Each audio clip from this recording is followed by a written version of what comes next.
Liquid engineering. Meet the man who builds houses with water. Would you build a house with water? Hungarian architect Matyas Gutai I believe that water is the perfect material for keeping the house at a comfortable temperature.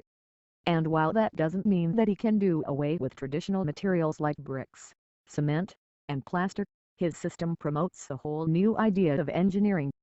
Gutai built a prototype house in his hometown of Kecskemet, south of Budapest, with his high school friend Milan Berenyi, after years of research and development. The house was built with a grant from the EU, and showcases the liquid engineering concepts Gutai has written about extensively.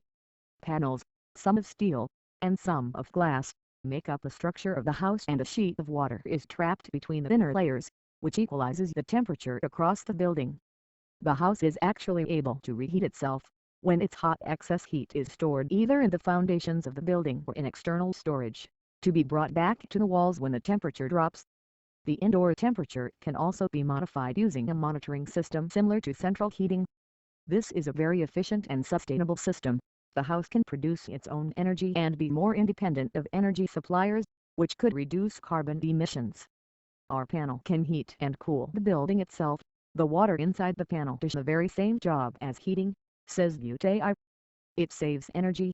When you compare it to a similar building with large glass surfaces, it's a very clean and sustainable solution.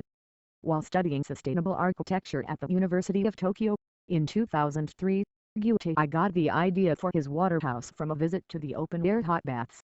Despite the snowfall outside the pool, Gutai remained comfortably warm inside it. It was then he realized the importance of water's surface temperature and its potential use in architecture. As an architect, I think it's really important that this building tries to redefine permanence, which has been a key concept in architecture for thousands of years. Our approach to permanence hasn't changed much at all, but now instead of making something very strong that tries to resist everything, we are making something that adapts to its environment. Architecture is really changing in our time.